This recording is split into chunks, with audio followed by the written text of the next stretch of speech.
السلام عليكم ورحمة الله وبركاته. وعليكم السلام ورحمة الله وبركاته.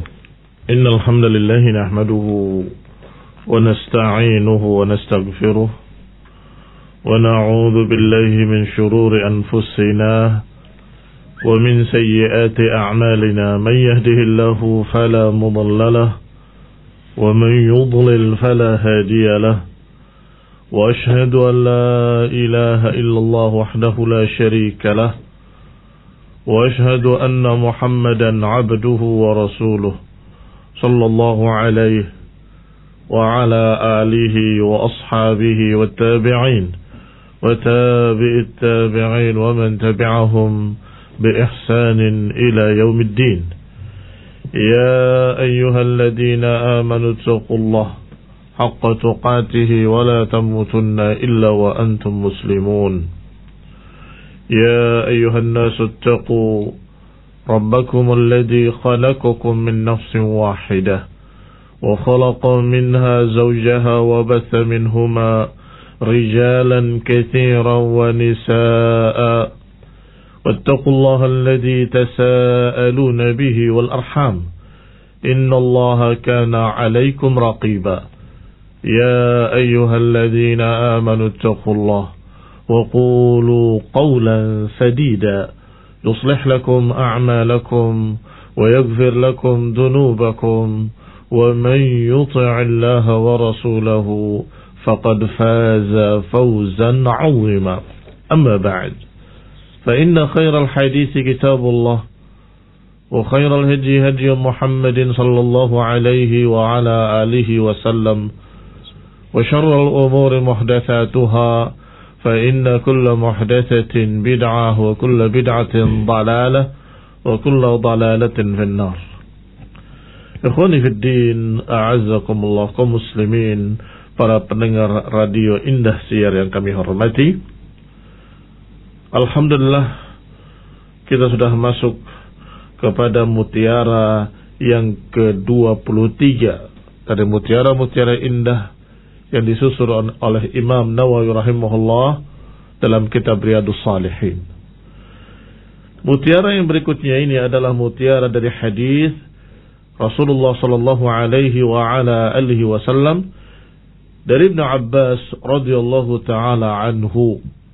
Abdullah Ibnu Abbas, semoga Allah meridhai keduanya. Beliau dan bapaknya adalah sahabiyan, kedua-duanya adalah sahabat. Semoga Allah meridhai keduanya. Bahwa Rasulullah sallallahu alaihi wa ala alihi wasallam pernah bersabda, "Lau anna libni Adam wadin malan la habba anna lahu ilaihi mithlahu wa la yamla 'ayna ibni Adam illa turab wa yatubu Allahu 'ala man tab." Muttafaqun alaih. Rasulullah sallallahu alaihi wasallam bersabda, jika seorang anak Adam memiliki satu lembah harta, niscaya dia akan menginginkan yang seperti itu lagi bersamanya. Dan demikianlah tidak akan memenuhi mata Ibnu Adam kecuali tanah. Dan Allah akan menerima taubat orang-orang yang mau bertaubat kepadanya. Ikhwani fi din, a'azzakumullah, kaum muslimin rahimani wa rahimakumullah. Demikianlah rahmat Allah subhanahu wa ta'ala. Walaupun Allah gambarkan tentang anak Adam, bahwa anak Adam ini seringkali memiliki sifat tamak. Walaupun dia sudah memiliki satu lembah emas, niscaya dia akan menginginkan lembah emas berikutnya. Kalaupun diberi lembah emas lagi yang kedua, niscaya dia ingin yang ketiga. Dan terus seperti itu, terus seperti itu. Tidak akan pernah merasa puas sampai mulutnya dipenuhi dengan tanah. yakni dikubur. Sampai matinya, sampai wafatnya, sampai dia dikubur baru berhenti. Alhaakumut takatsur, kata Allah, hatta zurtumul maqabir. Sungguh telah melalaikan kalian at-takatsur, At-takatsur adalah mengumpul-ngumpulkan harta, menumpuk-numpuk harta, terus ingin bertambah hartanya, ingin ditambah lagi hartanya, ingin semakin banyak, ingin semakin banyak, ingin semakin banyak. Hatta zurtumul maqabir, sampai kalian masuk liang kubur. Kaum muslimin rahimani wa rahimakumullah. Demikianlah sifat anak Adam. Illa man rahima rabbuh, kecuali orang yang dirahmati oleh Allah, kecuali orang-orang yang memang diberi oleh Allah Subhanahu wa taala taufik, yang bisa menahan dirinya dari ketamakan dengan dunia, yang zuhud. Zuhud bermakna lebih mementingkan akhiratnya daripada dunianya. Dunianya dia merasa cukup dengan apa yang dia pakai, dengan apa yang dia makan, apa yang bisa menaunginya cukup. Kemudian yang dicari, yang menjadikan tujuan utamanya atau yang dijadikan tujuan utamanya adalah keridhaan Allah dan akhiratnya. Ini orang-orang yang muwaffaq, orang-orang yang mendapatkan taufik dari Allah Subhanahu wa taala. Rasulullah sallallahu alaihi wa ala alihi wasallam itu yang pertama, dan beliaulah sebagai imam, sebagai teladannya, sebagai contoh yang patut diikuti, dan kemudian para sahabatnya yang mereka dalam keadaan bersahaja, sebagaimana seorang sahabat yang memiliki rumah hanya setinggi badannya, bahkan diriwayatkan tidak bisa tegak berdirinya, memiliki satu bejana, memiliki satu pakaian, radhiyallahu taala anhu. Ikhwani fillah azakumullah. Abu Hurairah juga demikian keadaannya. Ketika ditanya, aku tidak melihat perabotan di rumahmu. Kata Abu Hurairah, ngapain aku mengumpulkan perabotan, padahal sebentar lagi aku akan pindah. Pindah kemana? Aku gak akan selamanya di dunia. Baru mereka, si penanya tadi sadar, yang dimaksud adalah Abu Hurairah, artinya aku tidak selamanya di dunia. Sebentar lagi aku akan pindah. Ikhwani fillah a'azzakumullah, kaum muslimin rahimani wa rahimakumullah. Ketamakan tadi barakallahu fikum, karena ingin memiliki harta lebih banyak, karena ingin memiliki barang lebih banyak, karena ingin memiliki sekian perkara di dunia ini, seringkali mereka terjerumus dalam perkara-perkara yang haram. Kalau saja masih dalam batas-batas yang halal, mungkin tidak ada dosa baginya, kecuali mungkin waktu yang banyak dipakai hanya untuk dunianya. Sedikit sekali waktu untuk akhiratnya. Mungkin dari sisi itu. Kalau dikatakan ada kejelekan dari sisi itu.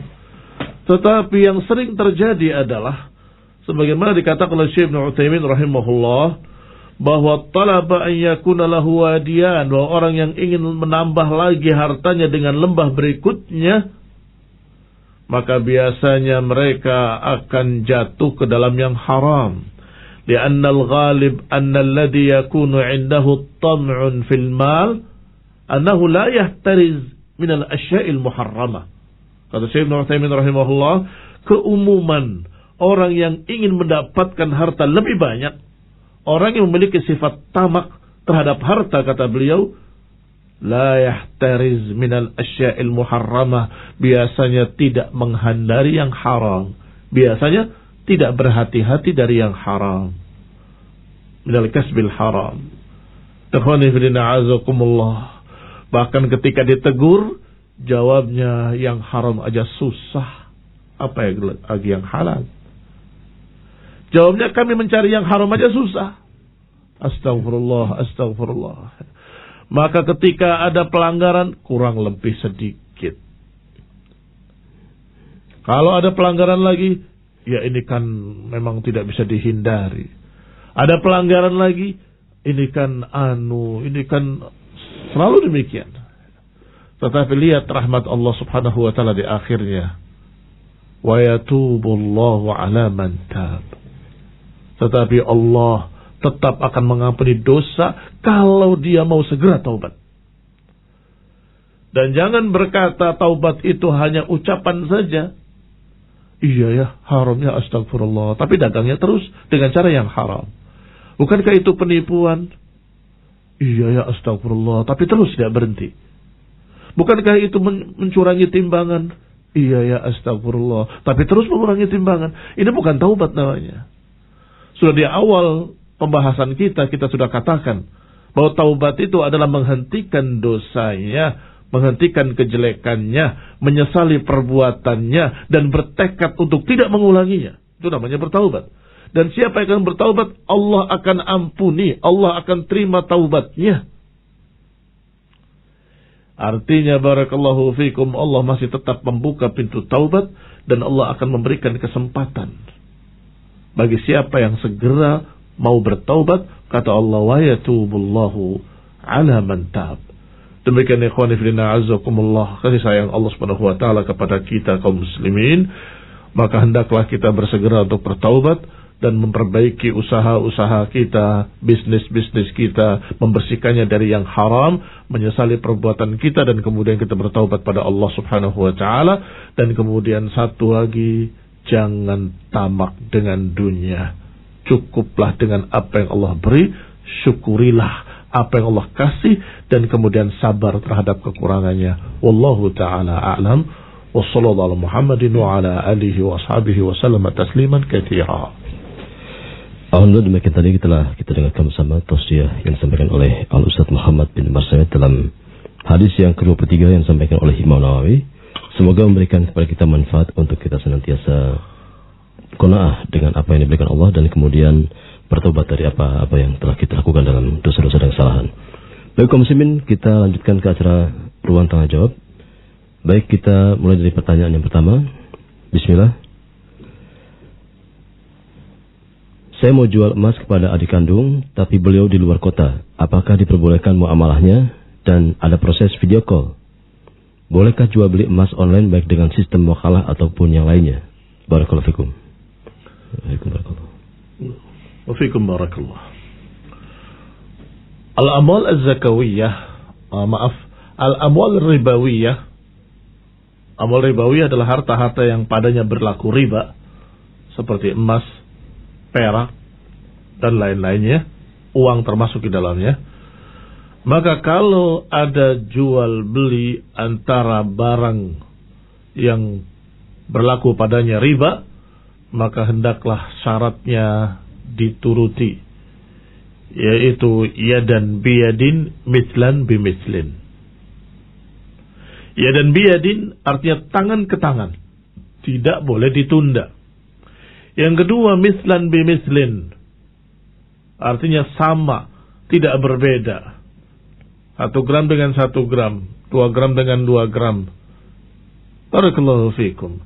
Kalau ada perbedaan jenisnya, dari emas ke perak, atau dari uang ke emas dan sebagainya, maka hendaklah kontan, yadan biyadin, jangan ada yang ditunda. Barakallahu fikum. Ini berkait dengan masalah jual beli emas. Maka apakah dia dengan sistem online ataupun tidak? Bisakah yadan biyadin? Itu yang jadi masalah.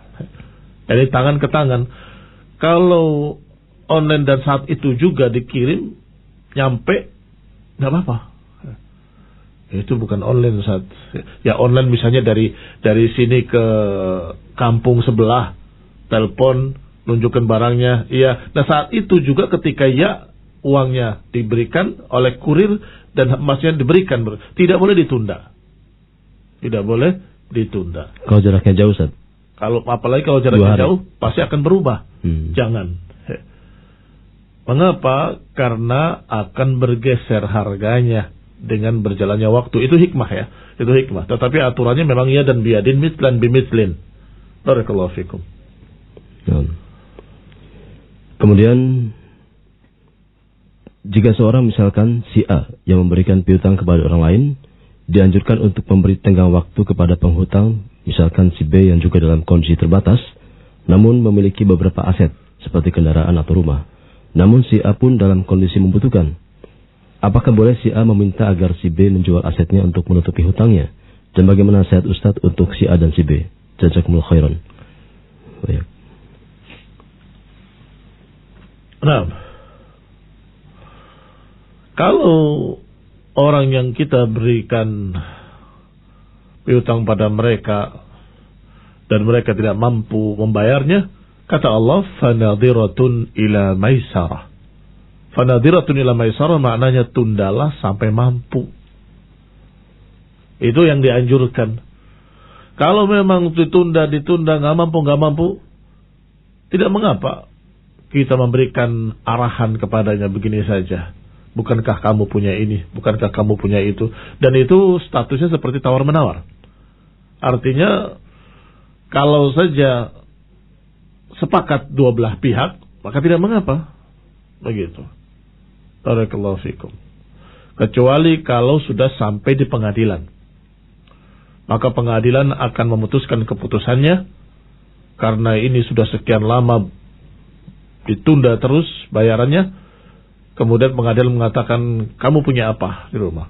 Sampai diputuskan, kamu harus memberikan barang berhargamu kepadanya sebagai bayaran. Kalau sudah diputuskan demikian, memang sudah harus diberikan sebagai bayaran. Tetapi kalau masih belum sampai ke pengadilan atau kepada hakim, maka sebagai tawar-menawar, gimana kalau barang itu saja saya ambil? Oh, itu kan harganya lebih mahal dari hutang saya. Tadi saya susukin. Berapa susuknya? Sampai tawar-menawar, kemudian terjadi kesepakatan, silakan. Wallahu ta'ala a'lam. Tetapi perlu saya ingatkan lagi satu lagi. Setelah kalimat fanidhiratun ila maisarah, tundalah sampai dia mampu, ada yang lainnya. Wa anta saddaqu khairun lakum. Dan kalau engkau mau mengikhlaskannya, itu baik buat kalian sebagai sedekah. Wallahu ta'ala a'lam. Maka nasihat saya pada kedua belah pihak yang bermuamalah hutang piutang ataupun jual beli dan lainnya, Nabi SAW menyampaikan bahwa Allah SWT cinta kepada seorang hamba yang samhan idza ba'a wa samhan idza ishtara. Kata Nabi SAW, Allah itu cinta, suka seorang hamba yang mudah ketika menjual, mudah ketika membeli.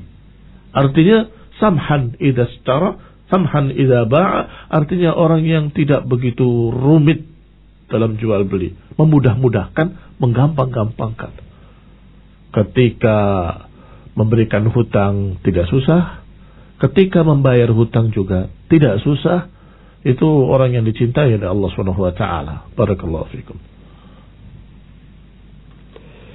Kemudian saya dan istri dulu sering sakit dan ternyata setelah diruqyah itu adalah karena gangguan jin. Saya berobat dan dengan seorang yang terlihat taat beragama, tetapi ternyata pelaku penyimpangan dan juga melakukan kesyirikan. Di sini saya justru banyak diingatkan oleh jin bahwa jika ingin sembuh harus mempelajari ilmu agama melalui dakwah ini. Yang ingin saya tanyakan, bagaimanakah cara saya berobat? Diingatkan oleh jin? Dalam bentuk apa diingatkan oleh jin? Dia masuk ke dalam tubuh istrinya mengingatkan ketika melakukan penyimpangan, bahkan mereka penyimpangan itu. Itu pernah ada kejadian juga, Ustaz. Jin muslim apa gimana nih? Bisa jadi, sepertinya begitu. Terus? Yang ingin saya tanyakan, bagaimanakah cara saya berobat dari dosa kesyirikan yang pernah saya lakukan, dan apakah sebuah syubhat jika ada jin mengingatkan anak dan istri dengan merasuk ke dalam tubuh istri saya dengan menyuruh mempelajari ilmu agama dan selalu mengingatkan ketika saya dan istri ketika bermain dalam kondisi turun. Sampaikan sama jin itu. Kamu ngajarin ilmu agama, kamu sendiri mengganggu manusia. Yeah. Kalau engkau mengerti agama, engkau nggak akan merasuki manusia. Nah, jin itu memang ada. Jadi orang-orang yang tidak percaya adanya jin, berarti dia tidak percaya dengan apa yang sudah terjadi secara nyata. Bahkan sudah disebutkan dalam Quran dan Sunnah. Bahkan Al-Quran menyebutkan satu surat khusus tentang jin. Itu surat jin. Qul uhiya ilayya annahu istama'a nafar minal jinni faqalu inna sami'na Qur'anan ajaba Kata Allah, katakan wahai Nabi pada mereka bahwasanya aku diberi wahyu adanya sekelompok jin yang mendengarkan Al-Quran. Kemudian mereka berkata, sungguh kami mendengarkan satu Quran yang menakjubkan. Ila akhiri surah, sampai akhir suratnya. Di sana digambarkan oleh Allah bahwa jin-jin tadi menyatakan wa anna minnas salihuna wa minnal qasitun. Bahwa kami ini bangsa jin, ada yang salihun dan ada yang qasitun. Ada yang baik, soleh, ada yang jelek. Barakallahu fikum. Artinya ada yang muslim, ada yang kafir.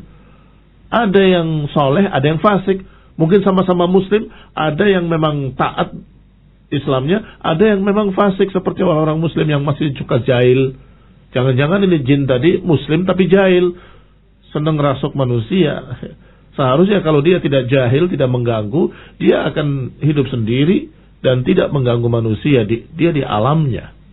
Barakallahu fikum. Ala kulli hal. Sekarang perlindungan terhadap syaitan atau jin. Kalau dari dosa kesyirikan sudah saya katakan dengan berkali-kali bahwa taubat itu dengan beristighfar pada Allah Subhanahu wa taala, meminta ampun kepadanya, bertekad untuk tidak mengulangi kesyirikannya, kemudian menyesali perbuatannya, mudah-mudahan Allah ampuni. Dan pelajarilah tauhid. Untuk apa? Agar jangan sampai terjerumus kembali dalam kesyirikan. Karena tauhid ini, barakallahu fikum, walaupun terjemahannya sangat ringkas, yaitu tidak ada yang berhak diibadahi kecuali Allah. Itu tauhid. Tetapi ternyata ketika kita mempelajarinya, kandungannya sangat luas sekali. Tidak beribadah kecuali kepada Allah. Beribadahnya seperti apa? Ada rinciannya. Jangan berbuat kesyirikan. Kesyirikan ada berapa macam? Juga banyak rinciannya. Maka kita pelajari tauhid, kita pelajari akidah dari kitab-kitab para ulama yang membahas akidah dan tauhid, agar kita tidak terjerumus kembali di dalam perbuatan kesyirikan. Baik. Adapun perlindungan dari jin, hendaklah banyak-banyak berzikir kepada Allah, hendaklah banyak-banyak membersihkan diri, artinya dari najis dan kotoran, maknanya dengan mandi yang bersih, sering-sering bertoharoh, sehingga selalu dalam keadaan tahir. Dan juga jangan lupa di antara zikir-zikir yang dimaksud adalah zikir pagi, zikir sore. Sekian banyak yang diajarkan dari zikir pagi dan zikir sore, di dalamnya ada ayat kursi. Yang kata Nabi SAW, siapa yang membacanya di pagi hari, maka dia akan terlindungi dari syaitan sampai sore hari. Dan siapa yang membacanya di sore hari, maka dia akan terlindung sampai pagi hari. Maka kalau dibaca pagi dan sore, dia akan selalu terlindung sepanjang waktu, Masya Allah. Barakallahu fikum. Demikian yang bisa saya sampaikan, mudah-mudahan bisa terjawab. Wallahu ta'ala a'lam. Pertanyaan terakhir, Ustaz. Semoga Allah menjaga Anda dan keluarga, Ustaz. Apa hukumnya permainan ular tangga? Jazakallahu khairan. Permainan-permainan seperti permainan anak-anak, apakah ular tangga atau halma dan sebagainya, maka itu permainan-permainan yang mubah-mubah saja bagi anak-anak. Artinya perkara-perkara yang buat mereka itu perkara main-mainnya mereka atau hiburannya mereka yang wallahu ta'ala alam, setahu saya tidak ada larangan, barakallahu fikum. Walaupun ada unsur dadu, Ustaz. Dadu, larangan dadu itu adalah larangan judi. Oh, Masya Allah. Artinya mengucok sesuatu untuk untung-untungan sesuatu. Itu setahu saya. Tetapi permainannya adalah permainan-permainan yang sama sekali tidak boleh ada uang di sana, nggak boleh ada untung rugi supaya tidak ada judi. Sama dengan permainan lainnya. Sesungguhnya sama juga dengan permainan-permainan yang lain. Kelerengnya sudah. Main kelereng, main apa itu bola backless, sama dengan main bola, apalagi. Ya, Kenapa? Baik, jazakallahu Ustaz atas nasihat, kajian ilmiah dan juga jawaban yang diberikan. Semoga memberikan kepada kita manfaat. Dan kaum muslimin, demikianlah telah kita ikuti bersama untai mutiara indah yang disampaikan oleh beliau dan juga jawaban. Semoga memberikan kepada kita manfaat dan kepuasan. Dan mohon maaf atas salah dan kurangnya. dan semoga kita berjumpa lagi pada kesempatan esok hari. Al-kalam wa sallallahu ala Muhammadin walhamdulillahirabbil alamin. Subhanakallahumma wa bihamdika asyhadu an la ilaha illa anta astaghfiruka wa atubu ilaik. Wassalamualaikum warahmatullahi wabarakatuh. Waalaikumsalam warahmatullahi wabarakatuh. Assalamualaikum warahmatullahi wabarakatuh. Waalaikumsalam warahmatullahi wabarakatuh. Innal hamdalillah nahmaduhu wa nasta'inuhu wa nastaghfiruh.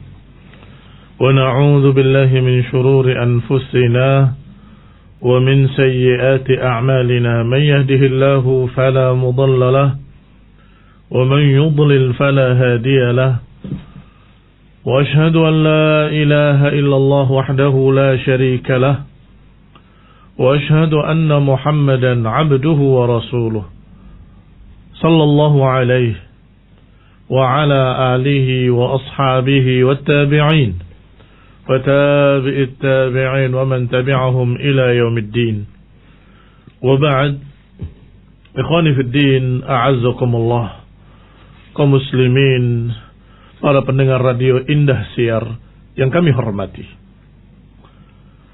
alhamdulillah kita masih membaca kitab Riyadhus Shalihin oleh Imam An-Nawawi rahimahullah, yang beliau susun di dalamnya mutiara-mutiara hikmah dari Quran dan Sunnah, dari ayat dan hadis, sampai kita pada mutiara yang berikutnya, yaitu yang ke-24, masih dalam bab At-Taubah.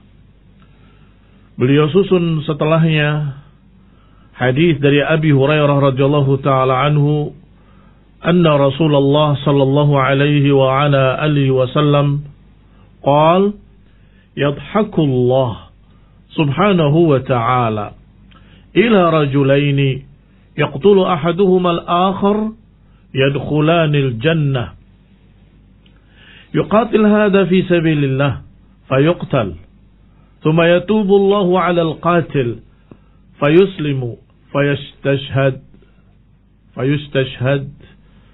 Demikian muttafaqun alaih, Bukhari dan Muslim. Dari Abu Hurairah radhiyallahu taala anhu bahwa Rasulullah sallallahu alaihi wa ala alihi wasallam bersabda, Allah tertawa subhanahu wa taala terhadap dua orang yang saling membunuh, yang satu membunuh yang lain, tetapi kedua-duanya masuk di dalam surga, yaitu yuqatil hada fi sabilillah fayuqtal. Kata Nabi, yang satu berperang di jalan Allah sampai terbunuh. Fi sabilillah, dalam jihad fi sabilillah. Thumma yatubu Allahu 'alal qatil. Kemudian Allah menerima atau menentukan takdirnya bahwa sang pembunuh yang tadinya kafir masuk Islam, dapat hidayah. Fayuslim wa yustashhad, masuk Islam dan kemudian berjuang fisabilillah dan kemudian terbunuh syahid, maka dia masuk surga juga. Demikianlah dua orang, yang satu membunuh yang lain, ternyata kedua-duanya, yang dibunuh dan yang membunuh, dua-duanya dalam surga. Ikhwani fiddin a'azzakumullah. Hadis ini ringkas tetapi syarat makna yang sangat luas. Di antara maknanya atau faedah-faedah yang kita ambil dari hadis ini adalah apa yang berkait dengan pembahasan, apa yang berkait dengan bab, yaitu babut taubah. Seorang yang tadinya kafir berperang melawan muslimin, bahkan berhasil membunuh seorang muslim yang mulia, bahkan membunuh seorang sahabat Nabi sallallahu alaihi wa ala alihi wasallam, tetapi kemudian masuk Islam.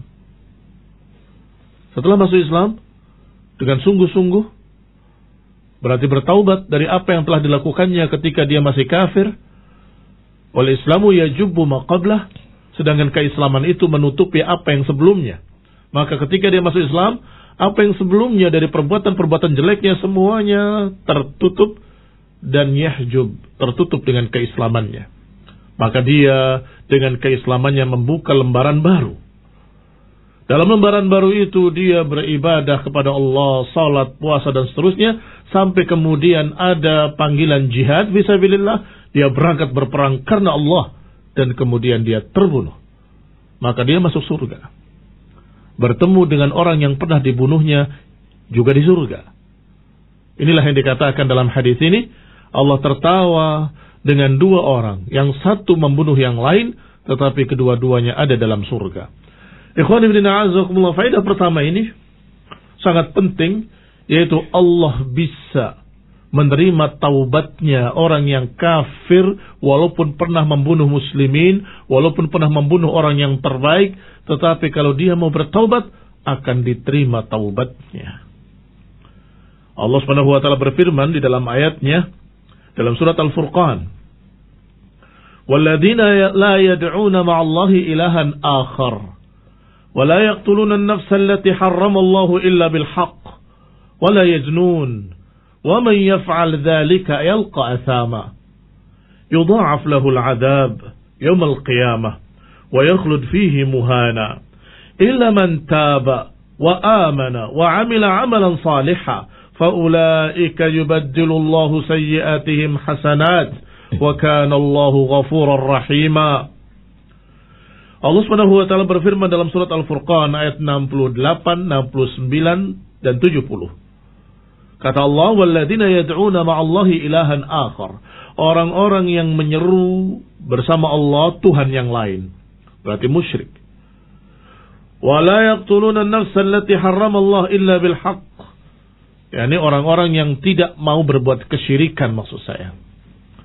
Yang kedua, orang-orang yang tidak membunuh jiwa, allati harramallah illa bil haqq.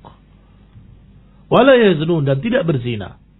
Ini sifat orang-orang yang dikatakan ibadur rahman, adalah orang-orang yang tidak berbuat kesyirikan dan tidak termasuk musyrikin. La yad'una ma'allahi ilahan akhar, tidak menyeru, tidak beribadah kepada selain Allah, kepada Tuhan yang lain.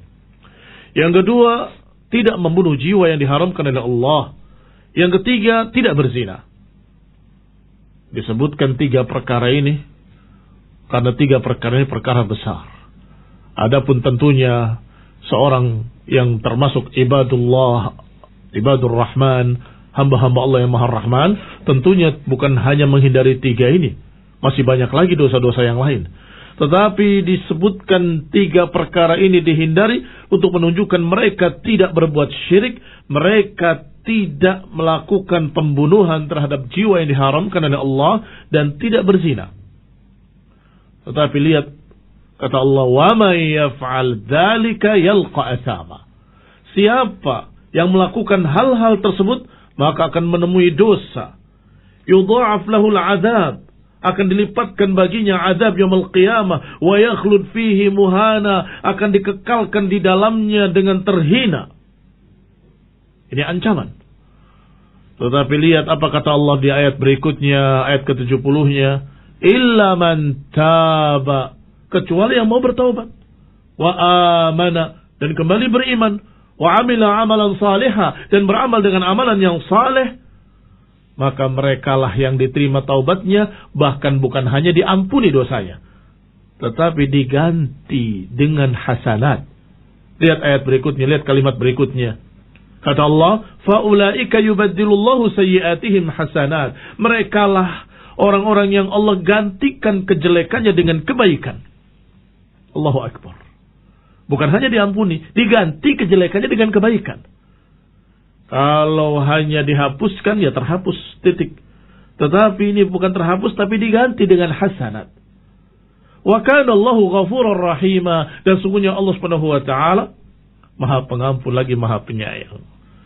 Kaum muslimin rahimani wa rahimakumullah, artinya orang-orang musyrikin yang menyembah selain Allah, bahkan mereka membunuh kaum muslimin atau membunuh orang Islam, atau dia juga bersamanya dengan perbuatan-perbuatan yang jelek, dosa besar seperti zina dan lainnya, kalau mau bertaubat, pintu taubat masih terbuka. Kalau mau sungguh-sungguh bertaubat, masih bisa. Sudah kita ingatkan kemarin, beberapa pertemuan yang lalu, jangan tercampur dengan ayat Allah yang menyatakan innallaha la yaghfiru an yushraka bihi wa yaghfiru ma duna dzalika liman yasha. Jangan tercampur maknanya dengan ayat ini. Yaitu ayat yang menyatakan Allah tidak akan mengampuni dosa syirik dan Allah akan mengampuni dosa yang lainnya sekehendaknya bagi siapa yang Allah kehendaki. Ini barakallahu fikum berbicara tentang orang yang mati membawa syirik. Sedangkan ayat ini ayat orang yang mau bertaubat ketika hidupnya. Berbeda. Kalau orang mati membawa kesyirikan, membawa dosa-dosa yang lainnya, maka Allah katakan innallaha la yaghfiru an yushraka bihi. Allah enggak akan mengampuni dosa kesyirikan. Enggak akan bisa diampuni selama-lamanya. Na'udzubillahi min dzalik. Maka musyrikin ketika mati dalam keadaan syirik enggak akan diampuni dan jangan harap akan diampuni.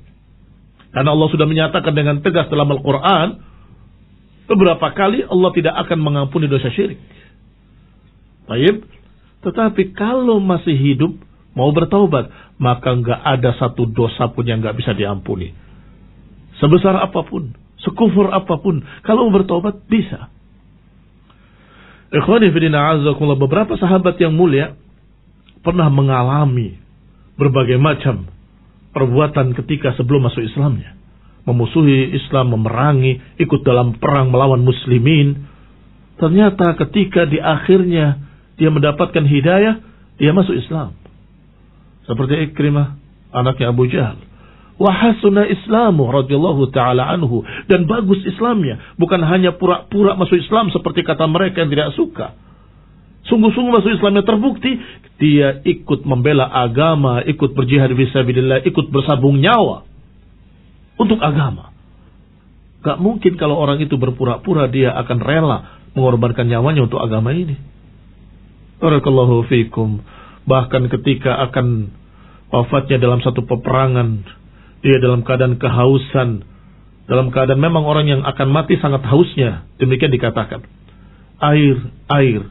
Ketika diberi air, dia akan minum, hampir sampai di mulutnya dia mendengar saudaranya menyatakan air, ma. Dia tutup mulutnya. Dia berkata, saudaraku dulu. Maka pergi sang pembawa air tadi ke orang kedua. Orang kedua akan meminumnya, mendengarkan orang ketiga mengatakan kalimat yang sama, air.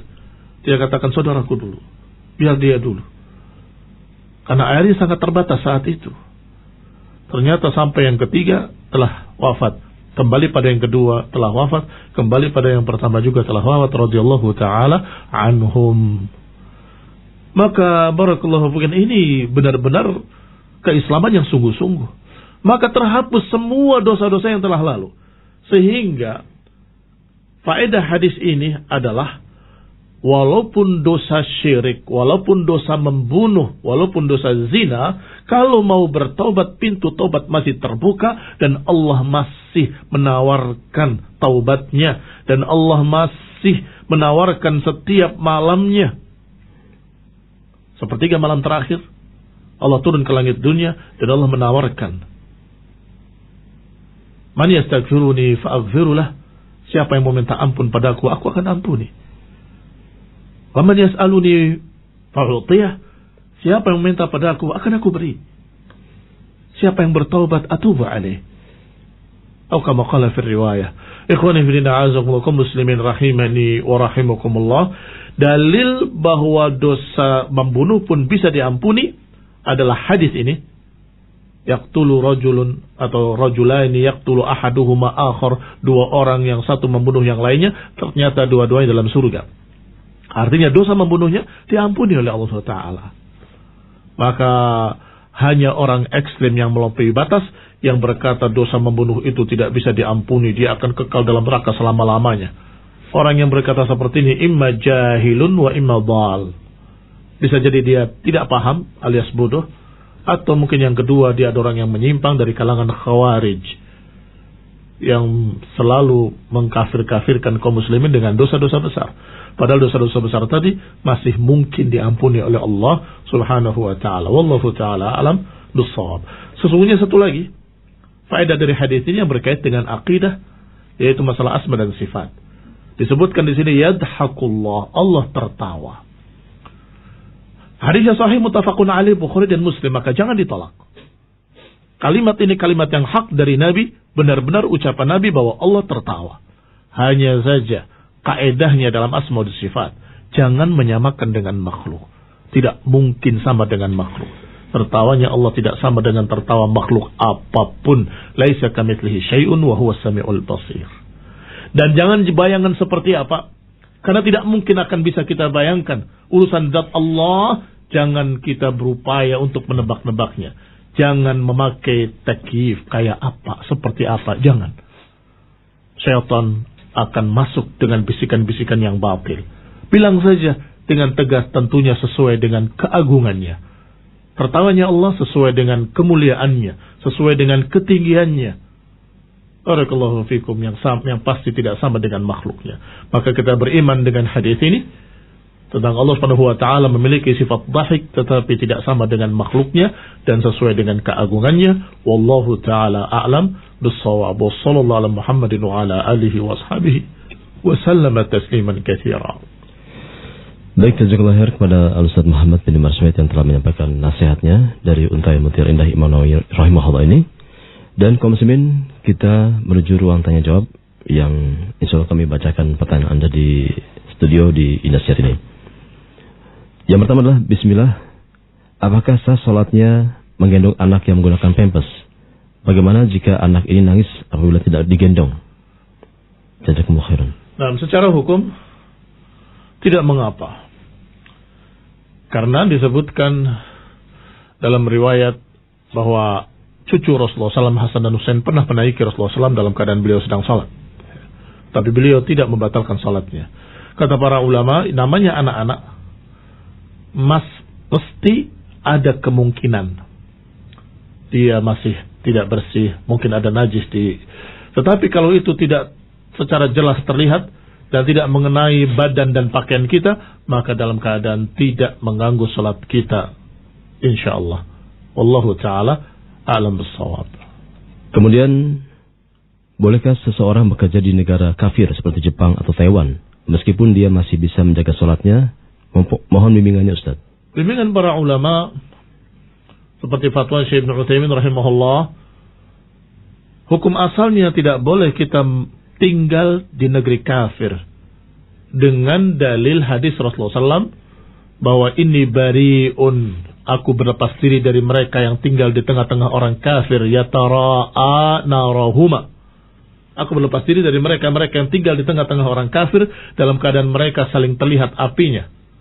Artinya betul-betul satu kampung dengan mereka di tengah-tengah mereka. Sehingga tidak boleh tinggal di negeri kafir kecuali dalam tujuan dakwah, menyampaikan pada mereka agama, menyampaikan tauhid, menyampaikan sunnah, menyampaikan ajakan-ajakan kepada Allah Subhanahu wa taala. Wallahu taala a'lam bis-shawab. Mau bertanya, apakah sikap Ahlus Sunnah terhadap kebangkitan PKI? Mohon arahan dan bimbingan Ustaz terkhusus untuk kami. Barakallahu fikum. Sikap Ahlus Sunnah wal Jamaah sama dengan sikap seluruh kaum muslimin. Karena PKI itu adalah partai komunis. Komunis itu anti agama. Maka insya Allah bukan hanya kaum muslimin yang menentang PKI. Agama-agama lain pun akan menentang PKI. Akan sepakat untuk menentang munculnya PKI kembali. Barakallahu fikum. Wallahu ta'ala a'lam bis-shawab. Bismillah, izin bertanya, bagaimanakah pendapat Ustadz jika ada seorang istri merasa besar karena merasa mampu dan pintar, kemudian menyepelekan suaminya? Jazakallahu khair.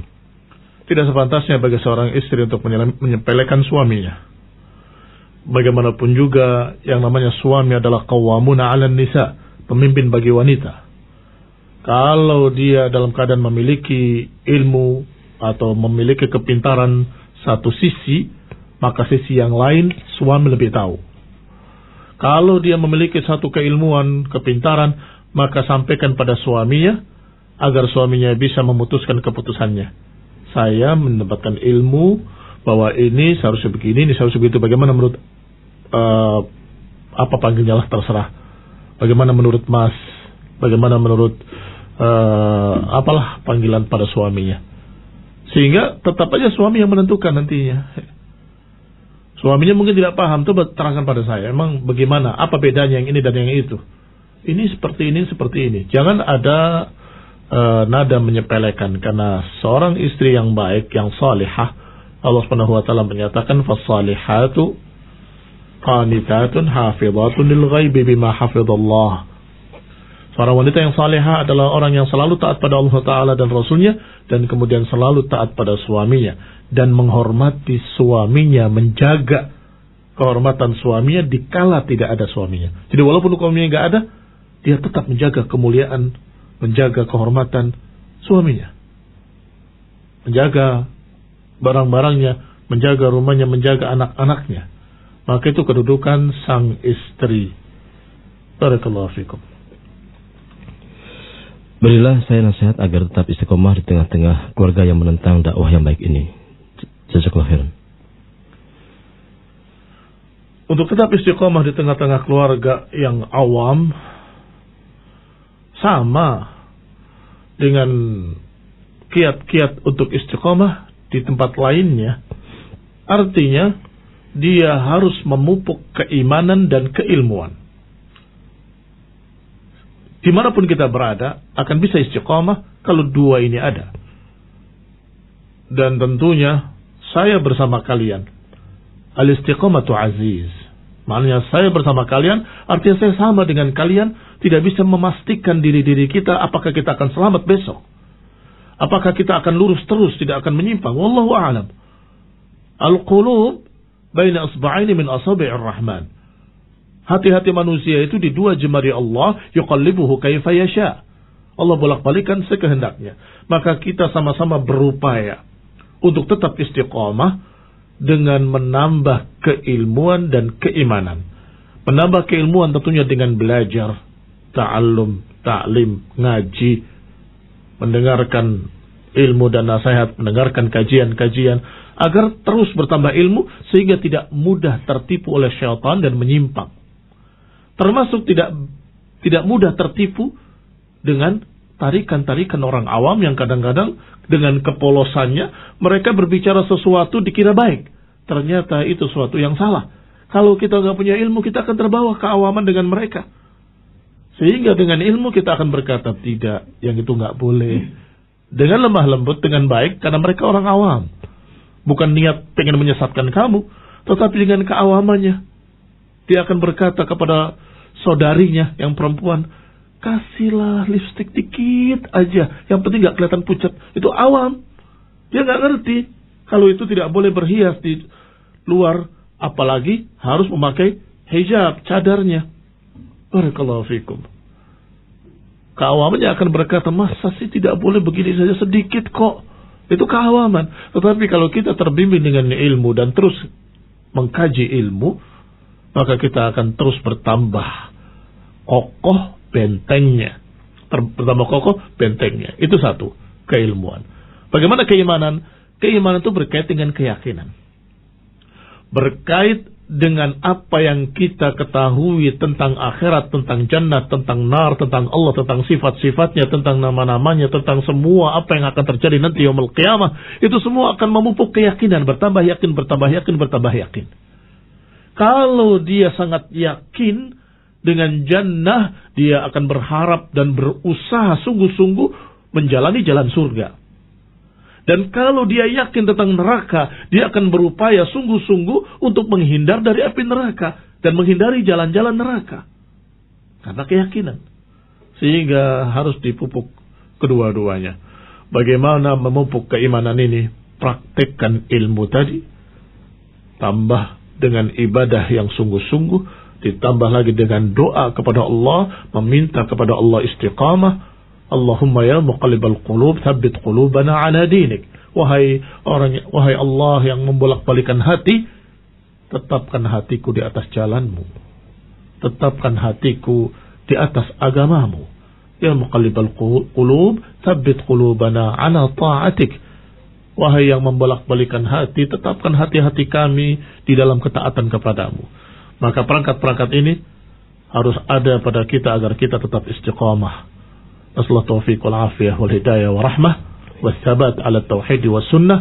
Amin wa sallallahu ala Muhammadin wa ala alihi wa ashabihi wa sallama tasliman katsira.